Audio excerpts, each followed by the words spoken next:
मेरठ के जिला अस्पताल की लंबी कतार में लगे ये सभी लोग आवारा कुत्तों के शिकार बने हैं। आलम यह है कि पिछले एक महीने में 300 से ज्यादा डॉग बाइट के केस जिला अस्पताल में आ चुके हैं।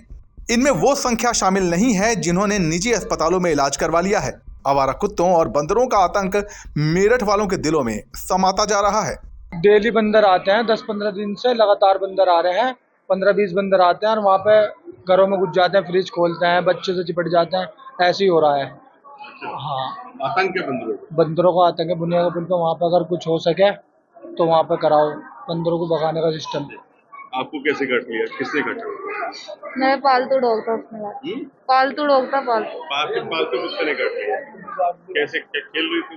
नहीं, वो बिल्ली को काट रहा था, उसको बचाते बचाते उसने मुझे काटा। तो गली वाले कुत्ते ने काट लिया मेरा। तो मैं तो रोटी देने जा रहा था, वो मेरे को भाई रोटी दे दूं, और उन्होंने मेरे ही काट लिया उन्होंने। अच्छा, कब्जा है कुत्तों का? हाँ, कब्जा 8-10-15 कुत्ते हैं गली के अंदर। तो रात काट लिया था मैंने। तो मंदिर जा रहे थे, सुबह 5 बजे काटा कुत्ते ने ये हाथ पर हमारे।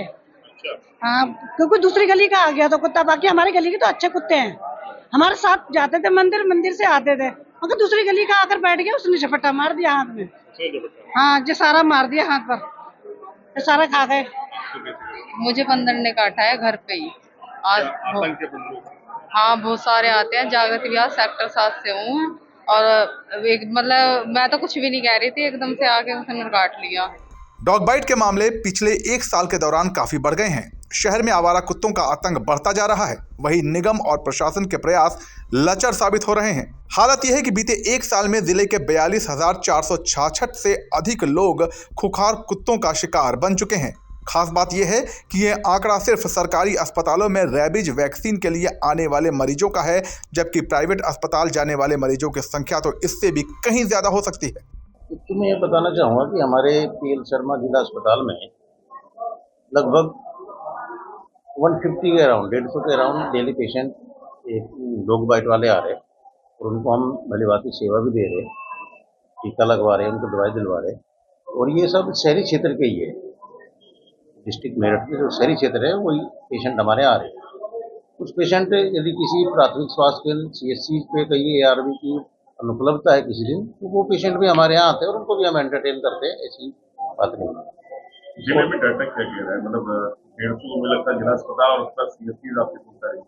CHC हमारे यहाँ 12 है, 12 पे टीके लगते हैं और मैं समझता हूँ वहाँ पे भी 20-30-40 डेली लगते हैं हर CHC के।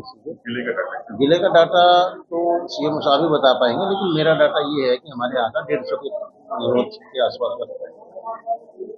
जहाँ तक सावधानी की बात है सर, उसमें यही है कि जो भी कुत्ता है उसका निस्तारण होना जरूरी है कि वो कुत्ता पालतू है कि ये लावारिस है या बीमार है। डॉग बाइट के केस बढ़ने के कारण जिला अस्पताल में हर रोज एंटी रेबिज वैक्सीन काउंटर पर मरीजों की लंबी लंबी कतार लग रही है।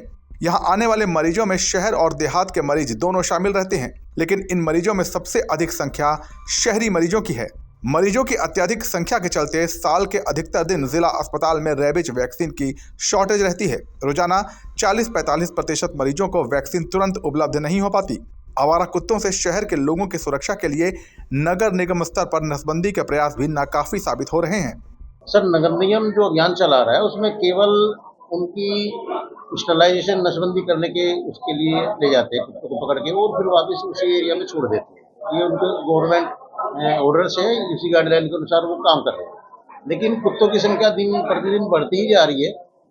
मैं नहीं समझता कि सभी कुत्तों का स्टरलाइजेशन हो चुका है, कुछ ना कुछ है जिसकी वजह से कुत्ते की संख्या बढ़ रही है और वो स्ट्रीट डॉग उसी तरह से है। और साथ में मैं ये भी कहना चाहूँगा कि आजकल एक चलन चला हुआ है हमारी पोस्ट कॉलोनी में कि कुत्ता पालने का। अच्छे ब्रीड्स लोग पालते हैं और उनका ध्यान नहीं रख पाते और उनको सही से केयर नहीं कर पाते और वो कहीं ना कहीं बच्चों को या उनको खुद को ही गृह स्वामी को काट लेते हैं और फिर अच्छे घर वाले लोग भी आते हैं सेवा के लिए। तो ये बड़ी सोचनीय बात है कि ऐसे परिप्रेक्ष्य में हमारे देश में और हम लोग कैसे इस चीज़ को हैंडल करें कि ARV पे कंट्रोल किया जा सके और इस बीमारी पे कंट्रोल किया जा सके। और अननेसेसरी जो ARV लगाया जा रहा है, अननेसेसरी जो सरकार पे बोझ बढ़ रहा है ARV लगवाने का, मैं समझता हूँ इस पे काम होना चाहिए। कभी ऐसा हुआ है कि एंटीडोज लगने के बाद में भी कोई इससे पीड़ित हो? ऐसी संख्या नगण्य है, वो ऐसी कोई सूचना नहीं आती है, क्योंकि जो ARV लगा वो पूरी तरह से 100% इफेक्टिव है। लेकिन यदि किसी ने समय से वैक्सीनेशन नहीं करवाया तो वो उस केसेस में कुछ संभावना हो सकती है कि ऐसा कोई परेशानी हो सकती है। एक बार की तो ऐसा लग रहा है कि शहर में आवारा कुत्तों ने जंग का ऐलान कर दिया हो। आए दिन कहीं न कहीं डॉग अटैक की खबरें आती रहती हैं। कुछ दिनों पहले ही मवाना में कुत्तों ने एक बच्चे को नोच कर मार डाला था। ऐसे में डरे सहमे मेरठ वालों की कहीं सुनवाई नहीं हो रही। आप इस बारे में क्या सोचते हैं, हमें कमेंट सेक्शन में बताइए और देश दुनिया की खबरों के लिए बने रहिए जनसत्ता के साथ। नमस्कार।